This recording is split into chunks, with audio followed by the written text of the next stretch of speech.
ಭಾರತಿ ರಮಣನ ಬಕುತರ ಪೊರೆಯುವ ಯೋಗಿಯೇ ರಾಘವೇಂದ್ರ. ಸಾರಥಿ ಕೃಷ್ಣನ ಸಾರಿದ ಸಜ್ಜನ ಹೊಂದುವ ಜ್ಞಾನ ಸಾಂದ್ರ.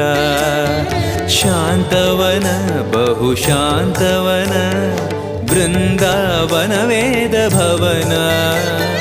ನೋಡುವರ ಕೊಂಡಾಡುವರ ಪುಣ್ಯಕೋಟಿ ಉದಯ. पूज्याय